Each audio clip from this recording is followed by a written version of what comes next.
The Jewish Bride, painted in 1665, is one of Rembrandt van Ryn's last portraits he completed during the Baroque period and is considered to be one of the best portrait paintings of his last years.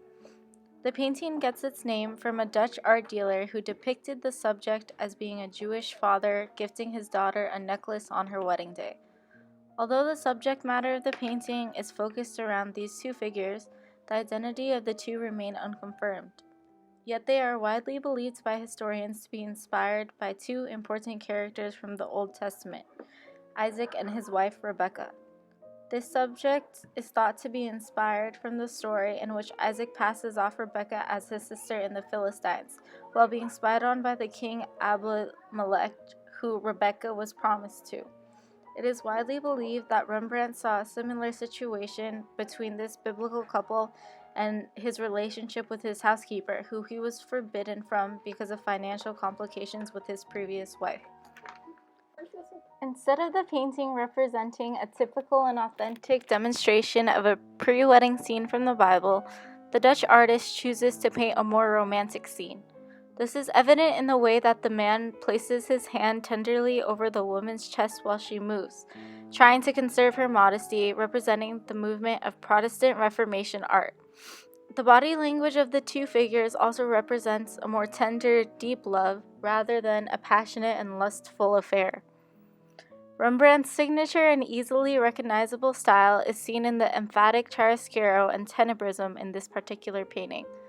The abrupt contrast of lights and darks almost names him immediately, and you can see the tenebrism in the painting where the background is dark, but the light in the portrait is focused on the faces of the man and the woman.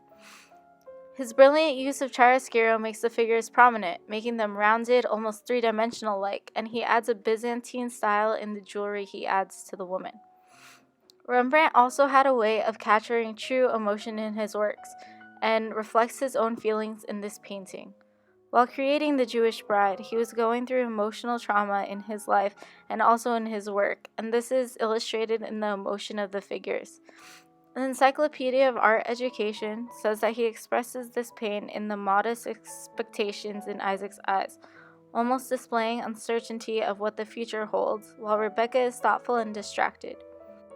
For all these reasons, Klaus Karl considers this masterpiece a psychological portrait, and is another reminder of why Rembrandt is considered one of the best portrait artists and possibly one of the greatest artists of all time.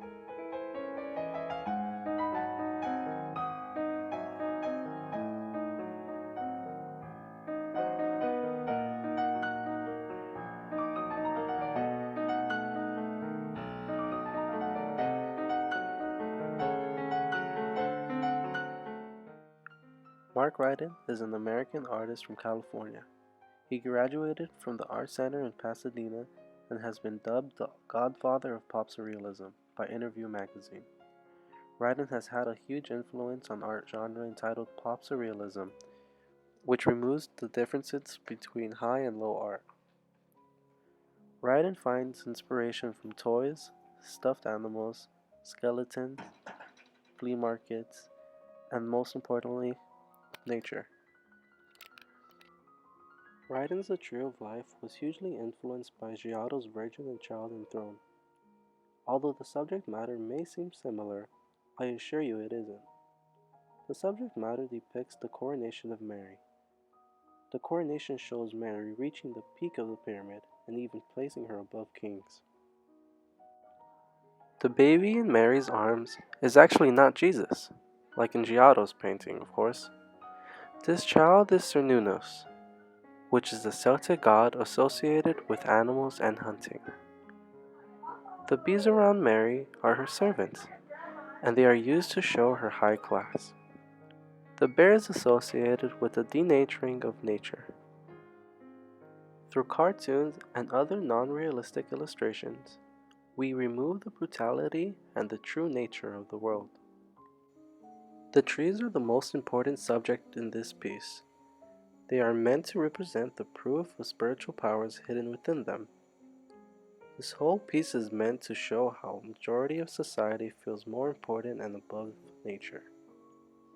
The painting is not only about society's reflection, but about the mystery of art and nature.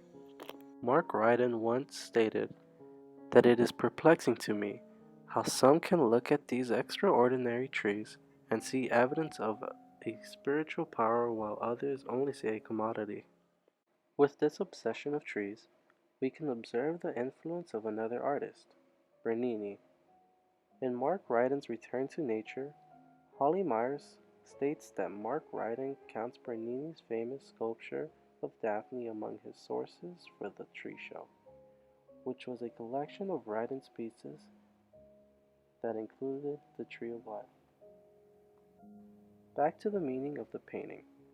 The placement of Mary above the tree shows the people feel more important than nature, but it is also, in combination with the tree, a giant spiritual piece showing the importance of spirituality being above men and nature. For these reasons, it is easy to see why Mark Ryden is such an influence on today's pop surrealism.